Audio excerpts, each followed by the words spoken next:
और अजब सुधारी काया, सतगुरु देव वेद बन आया। महापुरुषों ने कहा भी है, दोष तजय दर्श त्रह का, पूरा सदै प्रेज, जन्म रोग जब ही मिटे, पलकी करे न जेज, पलकी करे न जेज, सेज भक्ति नहीं होवे, करे आम की आस बीज बम्बोड़ का बोए। परमानंद रोगी मरे, वेद होई बदनाम, तेल खटाई खुद खा मरे, फिर कैसे हो आराम। देखो, दवाई खाने के साथ साथ में परहेजों का साधन पालन करना भी बड़ा जरूरी होता है।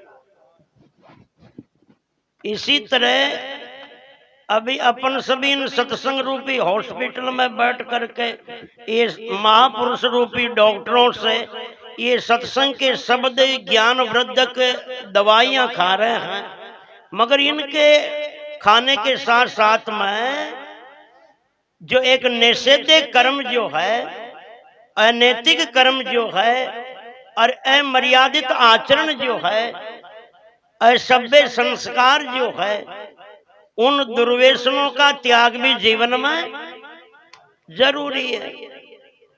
वरना दवाई भी खाते रहे और परहेज भी बिगाड़ते रहे तो लेट मरता अपन फिर जल्दी सरकनो पड़े ना। इसलिए मगर आजकल के वक्त में, आजकल इन वर्तमान समय में बहुत से सामाजिक लोगों को इन महापुरुष रूपी वैद्यों से, डॉक्टरों से भी चिढ़ हो गई, नफरत हो गई, घृणा होने लग गई। इसलिए आज के वक्त में हर समाज बीमार होता जा रहा है, अपने संस्कार और आचरण से गिरता जा रहा है, अपने सभ्यता और मर्यादाओं से हटता जा रहा है। जैसे जैसे समय बीत रहा है, समाज संतों से और सत्संगों से दूर होता जा रहा है।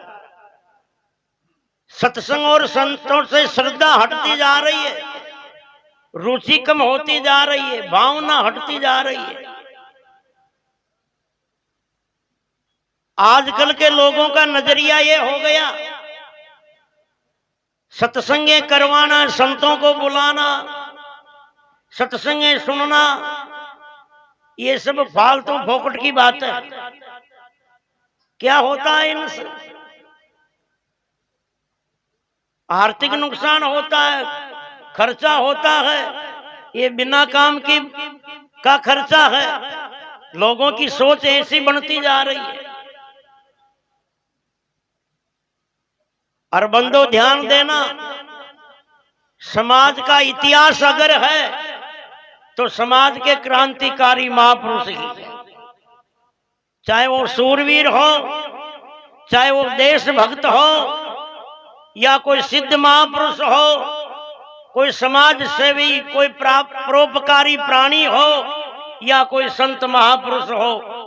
अगर किसी समाज का इतिहास जिंदा है तो इन महापुरुषों से ही है। किसी राजनेता से, किसी मायापति धनपतियों से, किसी उच्च अधिकारियों से समाज का इतिहास जिंदा नहीं रहा आज तक। समाज में जो क्रांतिकारी पुरुष हुए, परोपकारी प्राणी हुए, सिद्ध संत महापुरुष हुए, देशभक्त हुए, बस उसी समाज का इतिहास बना है। और जिस समाज में संत नहीं होते, ध्यान देना, जिन समाज में संत नहीं होते वो समाज विधवा के जैसे हो जाता है। आप ध्यान देना कि जिस जंगल में सिंह नहीं होता ना, वो जंगल धीरे धीरे उजड़ने लग जाता है, और जिस जंगल में सिंह होता है वो जंगल बचा रहता है। उन सिंह के डर से और उस जंगल को काटने के लिए कोई जाता नहीं है। इसी तरह इस समाज रूपी जंगल में संत रूपी सिंह जो होता है, समाज अपने आचरण से, अपने कर्तव्य से, अपने मर्यादा से, अपनी मानवता नैतिकता से, अपने आचरण संस्कार विचारों से बचा रहता है। और जिस समाज में संत नहीं होता वो समाज धीरे धीरे दिशा भ्रमित होकर के, संस्कार और आचरणों से गिर करके, विचारों से गिर करके और दुर्व्यसनिक बन करके एक दिन धीरे धीरे वो समाज रसातल में चला जाता है। इसलिए महात्मा रज्जब कहते, संतन संग बुद्धि बढ़े ज्यों झाड़ी में घास। जो घास झाड़ के अंदर उगता है ना, जो घास झाड़ के अंदर उगता है वो किसी जानवर के खाने में नहीं आता, बचा रहता न, कितना बड़ा बड़ा हो जाता। और जो घास खेत में मैदान में उगते हैं उनको जड़ों से ही उखाड़ खाते हैं ना। जिस तरह झाड़ी के अंदर घास बचता है, ऐसे सत्संग के अंदर, सत्संग में रहने से, महापुरुषों की शरण सानिध्य से अपना जीवन सुरक्षित रहता है, बचा रहता है। कुकर्मों से, अपवित्र आचरणों से, मलिन संस्कारों से, अपवित्र विचारों से ये जीवन बचा रहता है। इसलिए आजकल बहुत से ऐसे लोग हो गए जो रात और दिन, जिनका प्रचार यही है, सत्संग मत करो, अरे संतों को मत बुलाओ, भजन कराने से क्या होता है, सत्संग कराने से क्या होता है, केवल पढ़ो लिखो, नौकरी लगो, पैसा कमाओ, ऐसो आराम करो और जियो और मरो। आजकल के लोगों का यही संदेश है।